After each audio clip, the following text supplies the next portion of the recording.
20, 30, 33. But that should still be enough for streaming. Yeah, I'm just setting the live stream up now, by the way, so just so you're aware. cool. Okay, that should be active now. Hello, live stream. I'm currently doing a speed test. 17.9. That's how rubbish I am. Oh, okay, that's not great then. No, 30 odd, that's fine. I mean, it should still be fine if for streaming as long as you're shutting stuff down. Right. I'm shutting stuff down. Well, I'm not. I'm opening YouTube, but you know. Can't you just Shits and giggles. run the live chat on your on a second on your phone or something? That's what I do if I'm running low on bandwidth. You'd think that, but my phone is running low battery. Oh, okay. Then you're fucked. Yeah, in fact, we're just gonna have to deal with it. Whatever happens, you're fucked. That's fine. Right. It's really weird. I'm on Zoom, I'm on the right, and then on YouTube, you're on my left. I'm gonna have to swap those around because that's Well, gonna you can just turn it. You can just swap it. I tend to just move the chat window so I have I to can't see the look video. that way. Yeah, I'd say, oh my god, my hair's a mess. I just looked at myself. Yeah, I tend to do it so that I can't I had a actually see haircut today. I can't actually see the chat window in the well, I can see the chat, but I can't see the video for the chat. So then I'm not distracted by looking at myself on a time delay because that really annoys me. But yeah, so that's setup wise, that's it done. We haven't done this in a while. Yeah, if you want to talk about setups, you want to talk about what Tom Downey had for his setup during the Grand Prix, but I won't say that on the live chat because I might get in trouble. Anyway, I don't even want to know actually. I'll tell you. I'll tell you offline. Oh, talk of an ass. Yeah, that's why I said it because I could see him on the. Carl's bloody background. What's wrong with my background? It's It's F1 better thing, than isn't it? my messy spare bedroom that is a disaster at the moment. Yeah, no comment on that. Well, yeah, you can't see anything apart from a lovely picture. If I took this off, you'd see like literally bedlam on the bed. What you can Comes see up is dumping room. regular watchers of the YouTube will notice a little Easter egg that I've had in shot for a while, which Oh yeah. I've never mentioned. I'm just going to leave it there. Because no one understands it. Going to leave it with no context, and That's people what just I'm gotta wearing on figure out. Saturday night, Tom. Oh, fantastic! We'll get more into that into the podcast, I think. Okay. Right, should we get started? Yeah. Go on then. Okay, let's do it. I remembered. Hooray! Max Verstappen has taken the checkered flag to win. That was absolutely brilliant. No, Sergio Perez is giving it everything. Oh no, Max, that was so not right. Goes Leclerc, through goes Hamilton. Unbelievable stuff. And into each other goes Valtteri Bottas and Sergio Perez. Bottas took out both legs and And at the back, that's George Russell out of this race. Daniel Ricciardo makes contact there with Kevin Magnussen, and there's a second contact. Welcome to the Monkeyseat. Shit's fucking wanky cunt bollocks. That's for you, Tom Downey. That sounds like I've been on the. Yeah. Sorry, was I on the old On Gridtalk Gridtalk. podcast? No, but Tom Downey was, and then that's what he said on the intro, and then forgot to cut it out. Nice, smooth, Tom. I think it got sorted out in post. Wow, that's worse than me. I didn't actually hear it. I didn't hear it, but he told me about it. Don't worry, Tom. I'm not calling you out in front of thousands of people. There's only like 3 people listening to this podcast. So Yeah, you're fine. Yeah, okay. He's responded in kind in the chat. Love you. Yeah. Right. How are we? Yeah, all right. So, are you going to explain to the listeners why you're going to be wearing red stilettos at the weekends? Well, I'm Slingbacks. Sorry, slingbacks. I'm not wearing. Although my dance partner is basically, I am doing Strictly Come Dancing dance competition on Saturday for the Kerry patient transfer service, which patient transfers cancer patients backwards and forwards from palliative care. But yeah, so I had a 2.5 hour rehearsal last night and I'm now dying. And if I hear "Man, I Feel Like a Woman" one more fucking time, or Joe Dolan, or the opening to The Snapper, the film The Snapper, I might throw something at someone. Yeah, so it's painful. It's really painful. And like, I'm not, we were just discussing this before we started. All the years Tom has known me and known that I'm a theatre kid, he's never actually seen me on stage. I've seen him on stage a fair few times, but he's it doesn't never happen. seen And me. ironically, that doesn't happen that often. I'm No. not on stage very often. Yeah, But I'm. Yeah, so this will be a whole new. I mean, I was trying to work it out, and I think the last time I was on stage was when I did opera about 20 years ago, Wow. Okay. where I got told by the MD to mime. Cool. So I think last time I was on Luckily, I'm stage, not singing this time. I am literally just dancing. 2023 was the last time I was on stage when I played Mr. Pressman in Our House, the Madness musical. Nearer than I was, anyway. So, yeah. So anyway, can you raise money for this? Is this something we can put out and people can donate to? Or this is, but I haven't quite worked that one out. I'll have to think about how to do that. But yes. Okay, fine. Well, yeah. We've got to do like basically you can buy your way to a win, because the person that wins the most amount of funds wins the right, dance. Let's get this going. Let's get this going. Do you have to do a victory dance if you win? Yes. Okay, amazing. We've got to make this happen. Yeah. So right, the victory dance. I don't want to do it. I don't want to do it. but we want you to. I'm going to be in so much pain. It's not going to be funny. Amazing. So make sure you share how to do that, and we'll put it in the. I'll work it out. Either in the show notes or whatever. We'll share it somehow. When is this? Saturday. This Saturday. Okay, fine. Saturday. So it needs to be before Saturday. Okay, we'll find a way to get it out to the world. So we've got to get this. But yeah, it's a great little charity. Yeah, absolutely. Sounds like a really good cause. And it's in memory of. Do you remember Karen from my wedding? And this is so unrelated to anything. Do you remember Joe? Joe Camp. Yes, Joe. Yes, I remember Joe. Yes. He's choreographing. So I hope what happened on our wedding first dance doesn't happen. Do you remember what happened on our first dance? I remember it was to Define Gravity from Wicked. Yes. But Laura, bless her, fell over.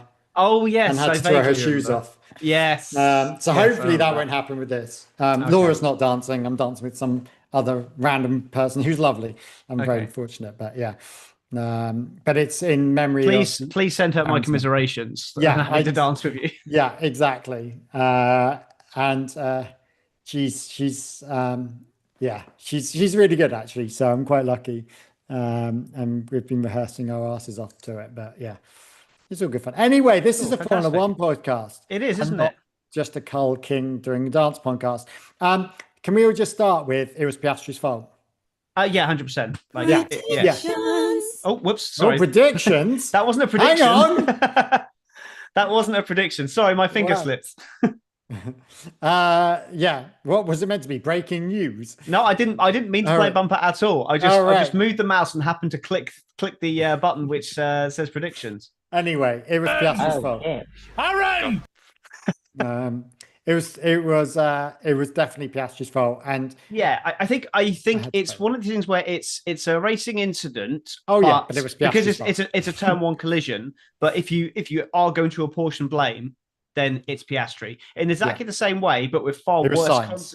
It was far worse consequences, but it's the same kind of blame apportionment to the Norris Piastri thing in Singapore, which is ironic how these things come in spells. Like it was a misjudgment from Piastri, the same as it was a misjudgment from Norris, where he just tagged the back of Max, but the consequences were far worse for what Piastri did, putting his teammate out of the race, and also allowing Verstappen a clean hit at what was then 20-something point swing, 23 point swing on Piastri in the championship for this race alone.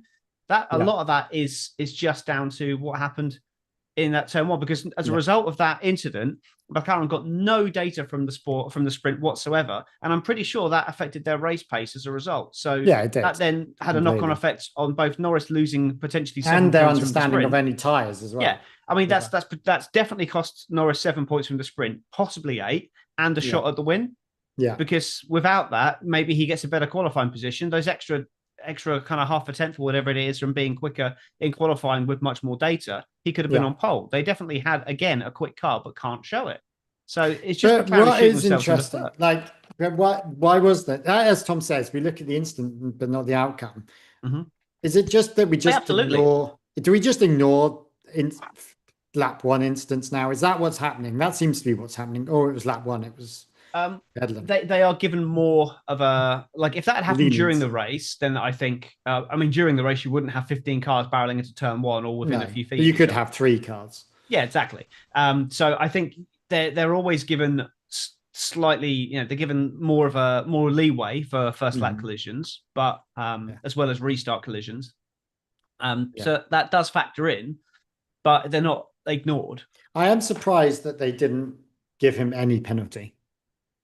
No, I don't think Piastri was deserving of a penalty. As Tom Wright says in the chat that we look at the incident, not the outcome. Yes, that is true. But how many times have we seen the outcome being self-policed and then nothing happening? So we do that to a degree. I think if someone, I suppose the self-policing was they took out both their teammates went out. If that happens, that isn't a penalty. But say, for example, that happens exactly as it does, but the contact from Piastri into Hulkenberg, and then the contact from Piastri into Norris, if that then spins Norris round, but Piastri continues undamaged, I guarantee Piastri gets a penalty for that. Yeah. So because both were out of the race, it didn't happen. So I'm convinced that would have been an avoidable collision that Piastri caused, and then he would have got a penalty. But as he just took himself and his teammate out, there's nothing happened. And let's be honest, McLaren aren't going to complain about it because they might end up getting Piastri a penalty. Did you hear Zach Brown? I don't know which coverage you were watching. Was this about laying into Hulkenberg? Yeah. Oh, yeah, he rolled back on it. Yeah, he did roll back. He did roll back, but actually, that was quite a moment of, mate, you shouldn't say that. Yeah. Much like Danica Patrick talking bollocks. Jensen Button just stares at the camera. Yeah. To be honest, he's fully entitled to be angry about what happened. He had only seen it in real time. Oh yeah, but then to look back in hindsight, obviously he said the wrong thing there, but I think he's entitled to have that opinion. Yeah. But it was the wrong opinion. So they asked his opinion of the incident. He'd seen it once in real time. He gave it. Then after the race, he'd seen it in better replays and everything like that, and then he's rolled back on it. So I think that's absolutely fine. But maybe the lesson there is for him to be a little bit tighter-lipped on things like that. Yeah, because that's. I think he should have said that was really unfortunate. It shouldn't have happened. I need to review the footage before I pass blame on anyone. I don't think it was our guys. I think there might have been other people that were involved. And really gone instead of calling Hulkenberg amateur hour. Yeah, which clearly isn't the case. No, not at all. And sorry, Hulkenberg is not amateur hour.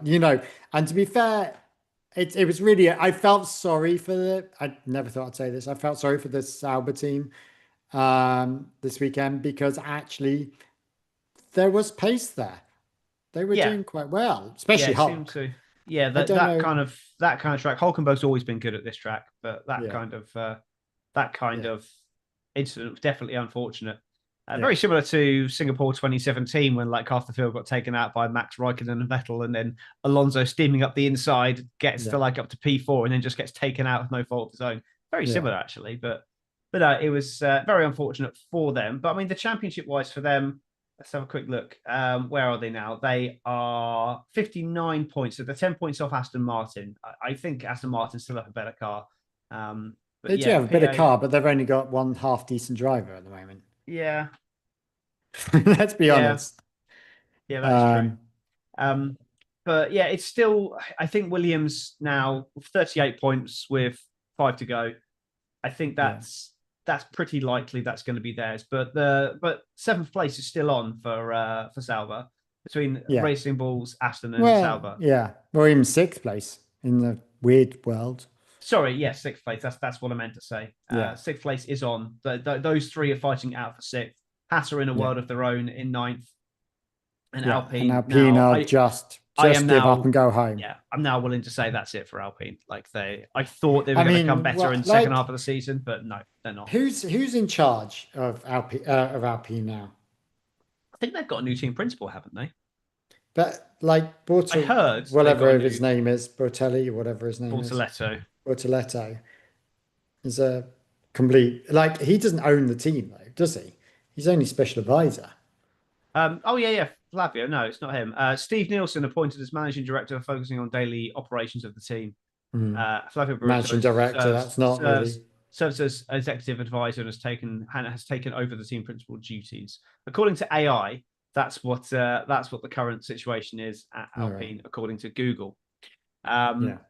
So yeah, that wasn't said with any fanfare, where was it? Like Alpine have got to be questioning themselves as to what's going on. Like next year they get a new engine, don't they? Yes, they get Mercedes next year, but they've done a Williams and just gone all in on next year. The difference is they've just decided that this year doesn't seem to matter, whereas Williams are actually still trying this year. They're trying to optimize their operation. Sorry, they also need to sort out their fucking team. Like, Colapinto should not be in that car, especially if he ignores any fucking direct orders. And I know it's all man for himself, but Jesus fucking Christ. And then Gasly, yeah, I think Gasly could do better elsewhere. I don't think he's a bad driver. I think he. Alpine are not solid. Gasly's solid. So I'm just plugging my mouse in because it's a bit. Also, somebody said to me, actually, this is an interesting diversion. They shouldn't be called computer mouse anymore. They should be. What was it? Was it guinea pig or hamsters? I think it was hamsters because they've got no tails. Yeah, they're called a mouse because they got a tail, but they don't have tails anymore because they're wireless. No. So yeah. There we go. There we go. That was an interesting diversion for you. So I just had to turn my guiney pig into a mouse by plugging it in. So there we go. But that situation though with not Bortoletto, sorry, with Colapinto. Interestingly, from what I've heard, this resurgence from Colapinto in recent races. What resurgence? He has. Did I miss it? Well, yeah, he's been a lot better in the last few races. He's been out qualifying Gasly, outpacing Gasly in the last sort of 4 or 5 races. But apparently, they found a problem with Gasly's floor, which had been the case for quite a while, and they put a new floor in him, and he's back to 3 tenths ahead of Colapinto again. So, and that situation. So I know that they shouldn't have been giving team order, which was hilarious. We need to protect the 17th and 18th. Apparently, the reason was because they didn't expect to have any pace. And they didn't expect to complete the full race distance, i.e. they would be lapped at least once. They didn't put enough fuel in the car. So Gasly was having to fuel save. And so that's why they were saying to Colapinto, don't pass him because you might run out of fuel. Because they were both on lift and coast. Because they didn't have enough fuel. But as it was, I think they got lapped anyway, so they didn't have to do that. So that's why the team said, don't pass him because you'll run out of fuel if you drive. And then when he did get lapped, that allowed him the opportunity to take him over. That makes sense. So that's why. But equally, he still disobeyed a team order at a time when he's desperate, to get a seat in Formula One. It'd be all right if he got any fucking points for it. He's still at the bottom of the table. It was for 17th and 18th. And as a result, Gasly finished 19th because, I think he would have got him anyway. It would have come to a point where he would have had to go past it because Gasly was end up doing so much fuel saving. He just fell so far off the back. Yeah. But that was, it's weird that we're kind of not starting, but, focusing on Sauber and Alpine. Well, it's just because actually they were the most interesting things about the race half the time. Do we want to talk about Ferrari and a decent situation for them? Yeah, like Ferrari seemed to have woken up this weekend. Although I feel like Fred has sort of gone off the boil. I don't know, like he's certainly not getting as much press attention anymore. And I don't know quite why that is. But like as a team, I think they did really well. Hamilton did a solid drive. Charles did a solid drive. Charles gambled with that tire selection. And we just applaud. We have to applaud it when it happens because we rightly criticize it when it's shit. Ferrari's strategy was bang on. I'm convinced that if on everybody one of the cars. yeah, but as well, split the strategy. If you're not certain which way to go, split the strategy, and then you're guaranteeing that one car's going to have the wrong strategy, but it might cause. And to be honest, the wrong strategy wasn't that bad. Yeah, and the Hamilton. I genuinely think that had the other teams ignored what Leclerc was doing and ignored what Stroll was doing on the soft at the back, and nobody else had started on the hards, because the drivers that started on the hards just absolutely fell away and showed what a terrible race tire it was. Had nobody started on the hards, I'm convinced everyone goes with plan A and does a one stop from medium to hard. Leclerc, once they switch onto the hards, he's there on the medium tire for the second half of the race. I think he wins that race. I genuinely think that if they had didn't no have those one three guys gone onto the hards, had the backlights not started on hards, that would have been a completely different race. Yeah, I genuinely think that Leclerc is winning that race.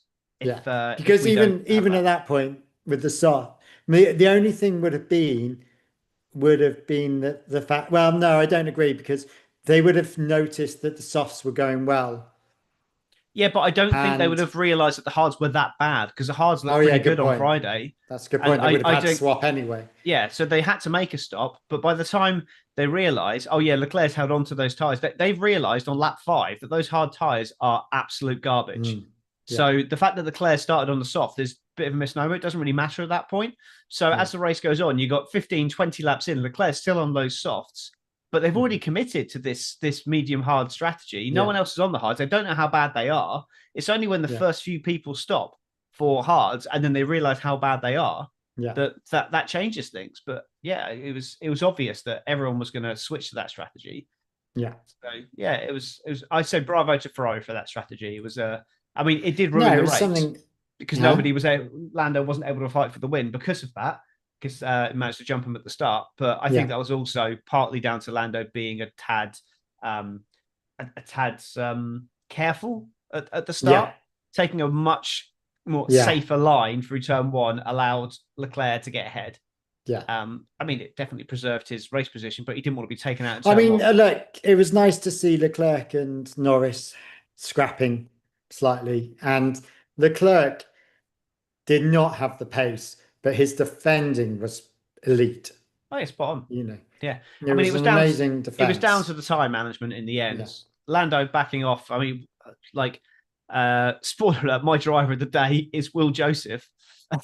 He's not a driver, but he directly influenced Lando there, keeping him with a calm head, got him to back off. Go through that sort of rough, Yeah, and then just backing away, letting the car cool down, then coming back at them, and then that superior tyre management that McLaren has allowed him to attack in the second half of the race. But it doesn't change the fact that if Norris had stayed ahead at turn 1, I think he fights Verstappen for the win. I don't think he wins. I don't think it changed the result. It just meant that we had a slightly more fun race because Leclerc was able to keep him behind for that length of time. Let's talk about Red Bull, because Max Verstappen, I think, is in a happy place now, isn't he? Absolutely. He's completely in a happy place, and I think he's just doing a lot better. Obviously, he's doing a lot better. He fucking won by 7 seconds. Do you know what he needs for the championship now? What? It's now down to 8 points per weekend on Piastri. Per weekend on Piastri, and Norris, it's 5.2 points per weekend to catch them. It's closing. But Norris is now under 3 points a weekend on Piastri. So that is. Is it? Do you think I know they were talking about that is a second to third or a third to fourth, and that's enough. Yeah, I know they were talking about it, but is the heavy is the head that bears the crown? Is that the problem? You have to give me a bit more to go on. Is the problem that now, as Piastri is current world champion, that as we speak, leader, that actually he's finding that pressure, although he's very calm and collected, but that pressure. I think if he's not feeling the pressure, then he should be, because he's not taking it seriously enough if he isn't. But that's the problem, is it?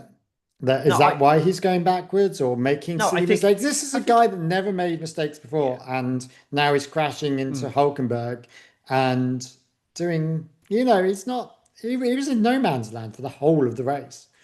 Yeah, it was which it might be understandable with not. I mean, to be honest, though, if you look at the way things have panned out, I know we're talking about Red Bull here, and we're just kind of going on talking about McLaren, but if you look at since the summer break, apart from Zandvoort, where Piastri, I mean, Norris is right with Piastri and Zandvoort. It's just down to qualifying. Norris has been a quicker McLaren for that whole time. That 34-point gap, it might end up being weirdly that if things carry on with the trajectory they are, from 34 points down to 14 in 4 races with 5 to go, you've got to be saying, well, Norris is the form driver here. I'm not saying that they're going to back Norris because they absolutely aren't going to pick a driver to go with. But, you look at the engine failure in Zandvoort, but now that swapping back in Monza, that could, that could end up being the killer blow that gives Norris the championship. Are we going to end up on the last race where, in theory, Max, Piastri, and Lando could all win the championship? We could have a situation. I know you probably weren't watching F1 here, but it's very similar to 2007. We could end up with a situation where both McLarens are watching each other, and then another driver swoops in to take it. Kimi Räikkönen was, I think, 37 points down with 4 races to go, but that was when it was 10 points for a race win. He was out. Everyone had written him off as like, this is between the 2 McLaren drivers, and then it ended up being Räikkönen. Just because he won the last 3. I think it was 27 with 3 to go, actually. And then he ended up winning the championship by a point because he won all 3 of the races. So it's just like, it's just insane. It's more interesting. It's going to tight. And also, do the winning team get any more money for having a winning driver? Not from sponsorship, I wanted to say. Okay, so not in prize money.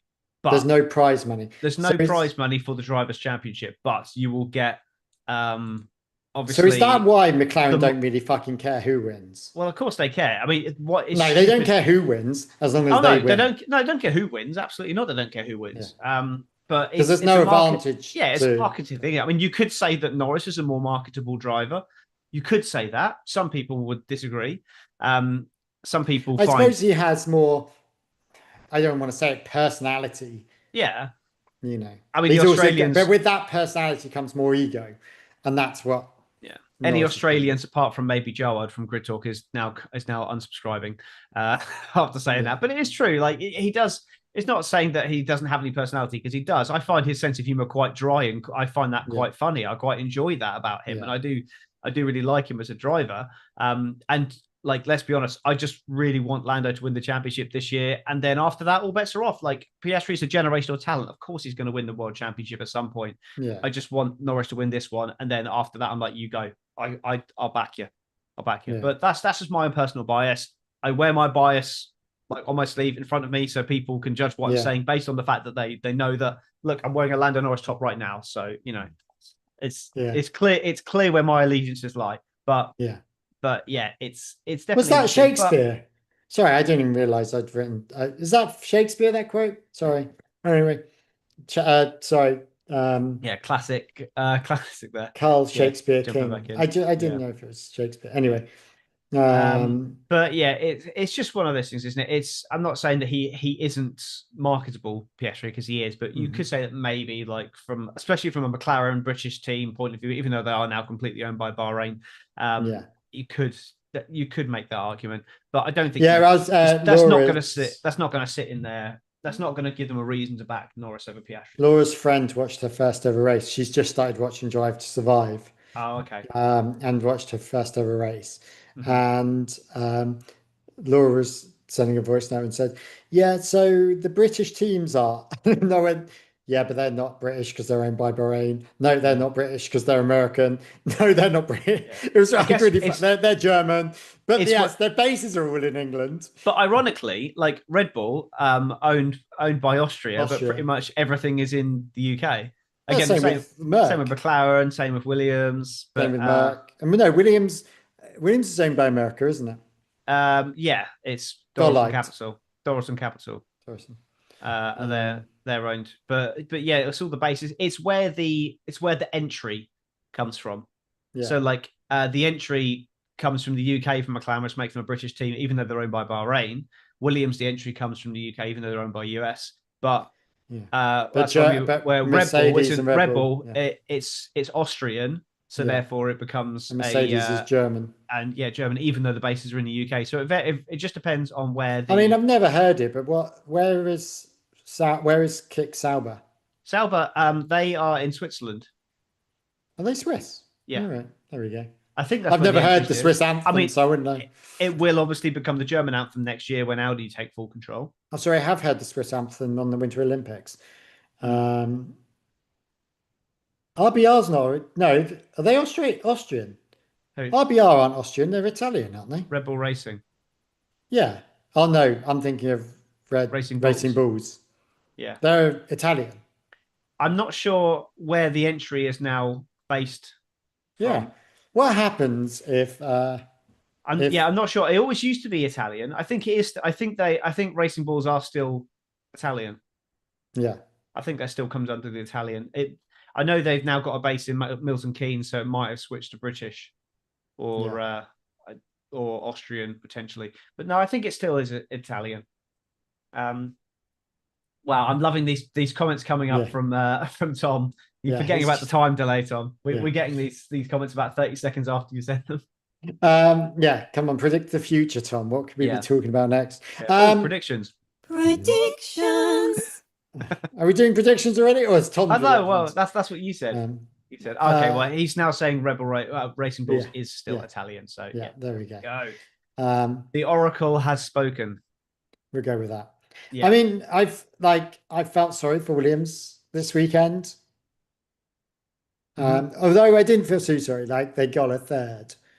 Yes, not a podium. They got a third place finish in a sprint. Yes. That's not. I called it third. I didn't call it a podium. I know, but other people haven't. People are saying a podium. Although, sorry, I have to say the trophies were immense this year. I didn't even look at the trophies, to be honest. Oh my god! So the sprint one was like a wrestling belt. Oh, okay. You know the belt buckle type thing. It was like a wrestling belt buckle. Nice. It was about that big, but it was like which is quite cool. And the main trophies were the track, but one half was inverted back to back, so it actually gave the shape of a bull and then two long horn. That's pretty cool. Horns. I love that I'm trying to explain this verbally as well as trying to do it on the video. So but yeah, the track was inverted. It'll drive people to the YouTube. It's fine. Yeah. No, they're not. They're just going to go, oh yeah, what's Carl on about? Let me just Google it. But yeah, it was a really cool trophy, actually. And I was like, but the you know how they have is it Versace? It is Versace, isn't it? The boxes. Is it? I don't know. Yeah, it's Versace. Jesus Christ, Tom. The big brown box. Because the trophy was so wide, it was like a massive box. It was about like 3 foot wide and about 2 foot tall because the horns came out so far. For the long. I wish I'd paid more attention to the trophies now because that sounds pretty cool. Yeah. No, I don't think I even watched the podium, to be honest. It was late. Yeah, I'm not going to be able to watch qualifying this week. I can't watch the race until next morning. So where am I? Or very late when I get in. Let's be honest, I'm going to watch it when I get in. Don't matter what the time is. I'm just going to watch it when I get in. Qualifying. I'm qualifying and dancing. Saturday, it's Rhea's birthday. It's my youngest's birthday. So she'll be going to bed early on her birthday. So Tom's calling. Oh, sorry. Can I just point something out that I hadn't realised? Go for it. Las Vegas, they've pulled it forward 2 hours. Have they? I've not even looked at the times, to be honest. 4 a.m. start. Oh, okay. For us in the UK / Ireland. Like that. What? Only because you get up at that time. You don't even get up at that time, do you? Yeah. Quarter past 4. Whoops, I just spilled water all over my keyboard. Yeah, so race start is at 4 o'clock. That's good. So that's 4 o'clock Sunday morning, yeah? Yeah, it's Louis Vuitton. You're right. Yeah, It's there we go. not Gucci. Oh, the autism is strong on this podcast, right? Yeah. Anyway, so. Yeah, so Jesus. 4 a.m. start for Vegas. Okay, so Yeah. after all, But when did that happen? Why did they suddenly pull forward? Is it because they had the unfortunate thing of having to kick fans out at midnight or wherever it was I last don't know. year? I guess they're trying different things with it. Because But 4 o'clock in the morning is actually going to kick a lot of people in Europe out. it's better for America, which is kind of fair because it's in America. So Oh, I agree, but they should have a better I'm intrigued time. now as to where most of the audiences are. They're probably trying different things. I mean, And F1 promotes it, so they can do what they want with it. So they're probably just trying different things, see what works, because it's the first time they're promoting their own race. yeah. And then we've also got a so anyway, that's not for a while, is it? We've got Mexico next, It's and then Brazil. Mexico, and then Brazil, and then Qatar, Vegas, Abu Dhabi. No, Is Las it the other way Vegas, around? Qatar, Abu Vegas, Dhabi. Qatar, Abu Dhabi. Okay, at least that's the right way Yeah, round. it makes sense. Yeah, Yeah. it does make sense. So Vegas, Qatar, Abu Dhabi. Yeah, okay, that's fine. Right. As long as they don't start bombing Qatar again. Yeah. Anyway. So anyway, that's Red Bull. Oh God, yeah. We've spoken about McLaren. There's nothing else more to say about them. Yeah. There's nothing more to say about Williams. There's nothing to say more about Ferrari. I genuinely think that now I still think Piastri is the favourite for the championship because he's got the points on the board. I'd rather be in his position with the points on the board. It's still 100% within his destiny. He wins a couple of races, it's done. But at the moment, he doesn't look like he's going to win those races. Yeah. So Max, I would say, given the whole teammate dynamic of Piastri, Lando, and how close they are, I think probably it's my favourites order now goes Piastri, Verstappen, Norris. But I think Norris being third at the moment is a more likely win than what it was a few races ago with him being the second favourite. So it's just getting so much closer. He's absolutely in this championship. Both of those are definitely in this championship. And I think I'm in two minds. I kind of want it to go to the last race with three guys in the hunt, but I also don't. That'd be great. It'd be great for Formula One after such the bad press they got at the start of the season saying how McLaren is just going to run away with it. I do think a lot of it one team that we haven't talked about because no one cares. Well, certainly not on this podcast. Okay. Mercedes. Yeah, we hardly mentioned them, even though George had that great dive on that dive bomb on Verstappen in the sprint. Yeah, that was great fun. And I feel something happened to Antonelli. What happened to Antonelli? He got taken out by Sainz. He did, yeah. He got shafted by Sainz. Yeah. Did he get shafted, or did he? Well, we could talk about it. My opinion, I think Antonelli could have done more to avoid the collision, but why should he? Sainz was at fault, and he has been given a 5-place grid. Oh, I'm not denying that. He hasn't been given a 5-place grid penalty, has he? Yep. Sainz. Oh, wow. 5-place grid drop for Mexico. That's a bit extreme. Well, I feel like it would have been probably a 10-second penalty in the race. So they're saying 2 seconds per position, but equally, if you pass a car on track illegally, it's likely to be a 5-second penalty. Yeah. So I think 5-place grid drop is probably a bit much. I think 3 is fair. Yeah. Like if you can't set the penalty, can they not just whack the 10-second penalty onto his? Well, no, because he retired. No, onto the next race. Instead of doing a penalty, that he has a 10-second penalty that rolls on until he finishes a race or completes it. I'm unsure about that. I guess it's less offensive than having a 5-place grid drop, but then, and at least going into the race that you've got this penalty that you have to serve. So you can either serve it at your next in-race pit stop. So it'll be the first I think you would have race. to. You'd have to serve it at the pit stop because you would, if you were racing, you would have to serve it. That might be a better idea because it's still affecting the weekend. Yeah, but it doesn't affect. I feel like to drop 5 places is actually quite a lot. Yes, and especially in that midfield especially fight. If you get stuck behind, say, Colapinto does a brilliant, or you finished. You qualified 15th, at least you're ahead of Colapinto and Stroll. Do you know what I mean? Like, that's the thing.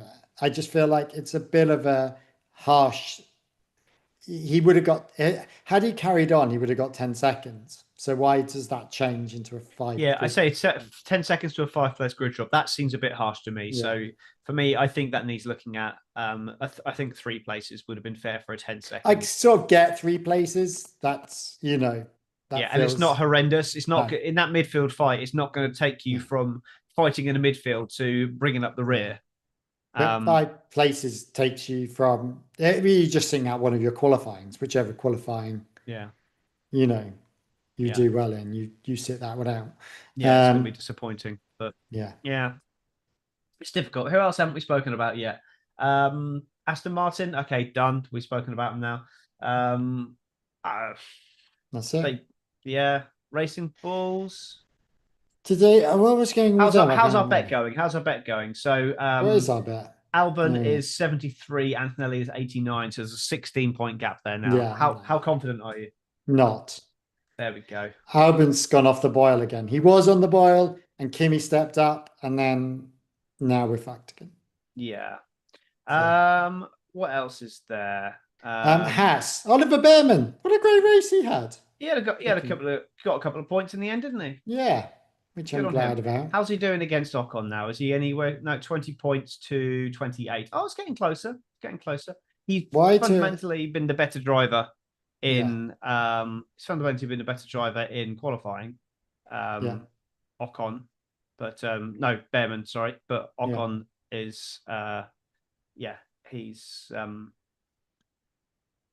sorry. When I just got a phone call, so I just ignored it. When you have Yuki Tsunoda on 28 points and your teammate is on 306, what the fuck? Yeah, one thing, he hasn't been Max's teammate all season. I know it's only 2 races, but also he didn't get a pre-season. He had to learn that car. But yeah, Max he's a fucking robot. Like he just achieved 100% all the time. Yeah. So okay, but I don't feel like, I was absolutely not done enough. Not done enough. Lawson, who wasn't in the RB, is above him. But did he get any points from the beginning 2 races? He didn't. Lawson didn't get any points in that race, in that Red Bull. Yeah, he had 2 races. So the fact, I know it's only 2 points, but he's still 2.2 C. Well, the fact is he's ahead. He shouldn't even be in the same ballpark. But I mean, in a lesser car. Yeah, but you look at Hadjar in the lesser car on 39 points. Yeah. So what the fuck? Hulkenberg and that Sauber up at 41. Bortoletto, where's Bortoletto? Oh yeah, he got 18 points, hasn't he? He's because that was Hulkenberg's first point since his podium in Silverstone. There we go. I mean, look, I like Sainz, Hadjar. That I'm intrigued that Sainz. There's like a little Spanish quarter there with Sainz and Alonso, right next door to each other. I think, like, it's the Sainz move to Williams was the right one in the end? Should he have gone anywhere else? I don't think he had any other options. I think it's gonna come good in that he's going to be fighting hopefully again for podiums. Whether he wins any races for Williams, I'm not convinced at the moment, or certainly not in the next couple of years. But it just depends on how much patience he's got. Williams should come forward in the positions where they should start to win races at some point. Yeah. But it's whether he's going to win a championship in the Williams. I'm less convinced. Mm-hmm. They would really have to do a McLaren to do that. How do you think Audi and Cadillac are going to do next year? Cadillac will be at the back. They'll probably be off the back initially as well, and we'll get closer towards the end of the season. I think they will be last. Brilliant. Like the two. Yeah, I bet. Look, there's 2 goodish drivers. Yeah. In there, they've got two experienced Bottas heads. Is a class driver. Yes, I mean they're not going to have an Aston situation or a Red Bull situation where you got one driver overperforming and the other one not. So, and you've not also got what was it RB had for a while, which is 2 newbies in there. Yeah, exactly. I think it's sensible. That for 2 years for Cadillac is sensible. Audi, I think will fare better. It just all hangs on that engine. I just don't know how good that engine is going to be. Well, no one's going to know until we see it around the track, are we? Yeah. And the engine will be fine. It would just be the reliability that will be questionable. But then it's German, you know. Yeah. I think nothing's changing. So there's 3 seats still up for grabs, isn't there? Yeah, all the Red Bull ones basically. I think. Is it all the Red Bull? Well, no, obviously not Max. It's the other 3 Red Bull seats. And there was something else, wasn't there? Oh no, that's it now, isn't it? I think that's it. I don't think there's anything else going. Yeah, it's So we RB got, Red Bull. oh no, there's Alpine, the second seat at Alpine. That was it.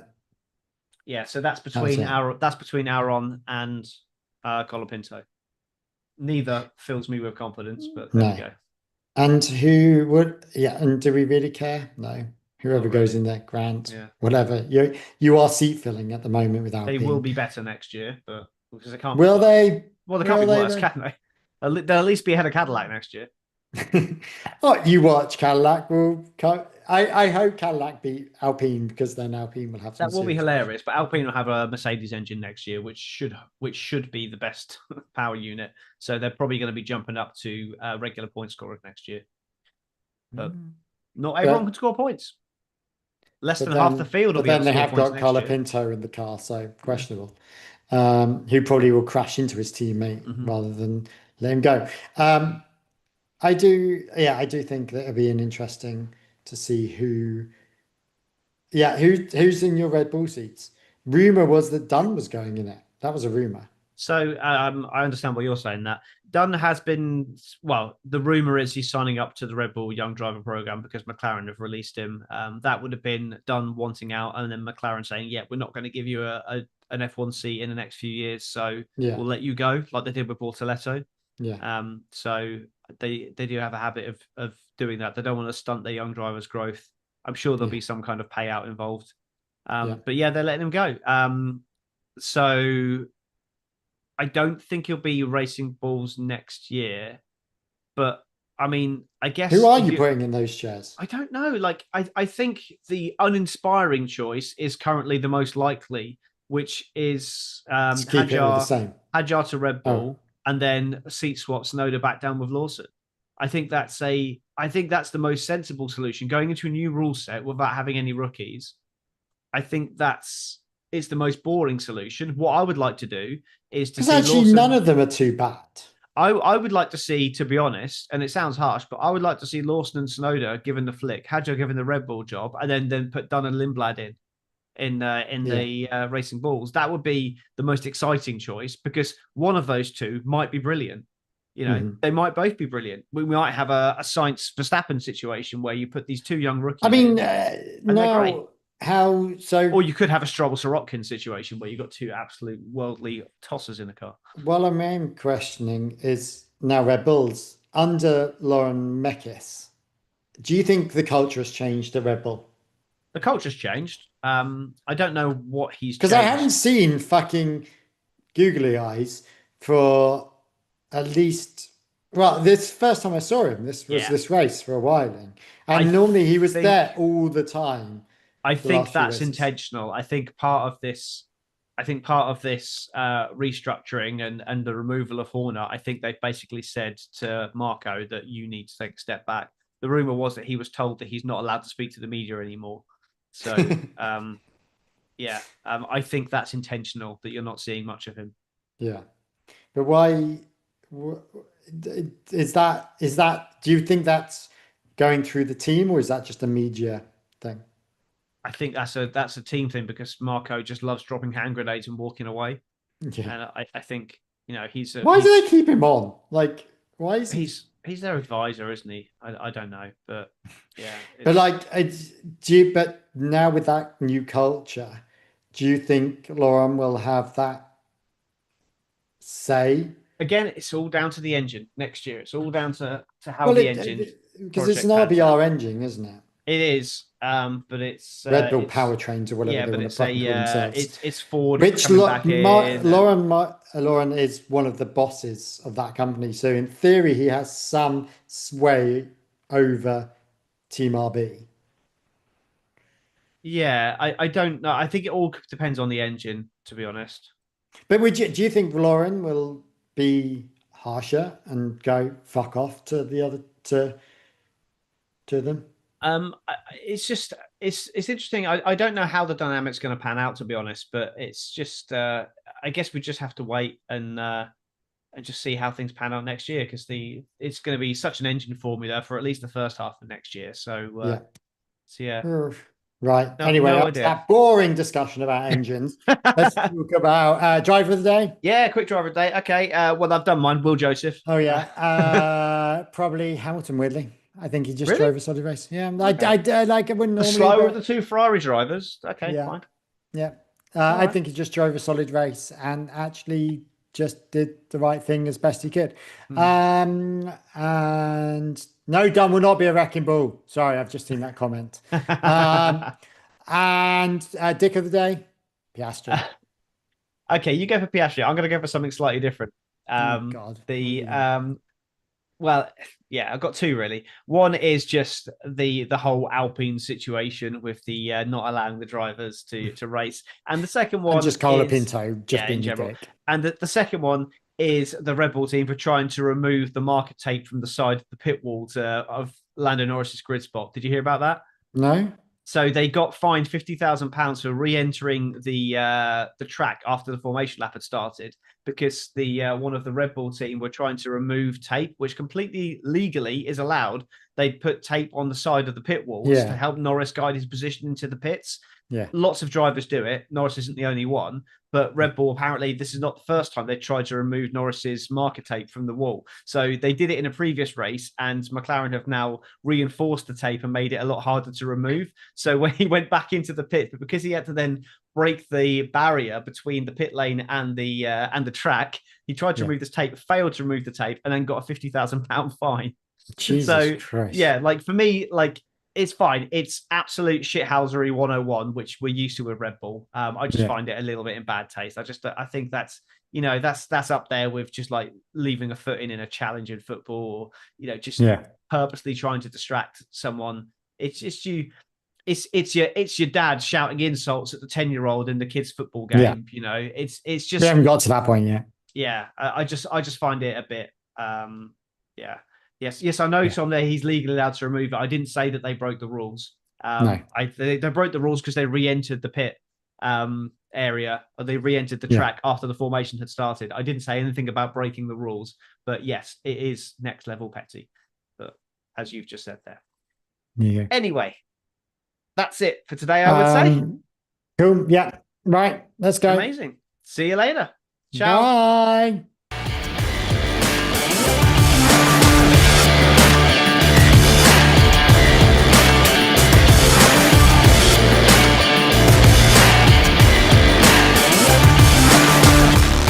I think if I was racing bulls, I'd be that petty. Or Red Bull even. Absolutely. Take my tape. Actually, you are the king of tape with all your LX tape. Absolutely. Anyway, go put it in a box.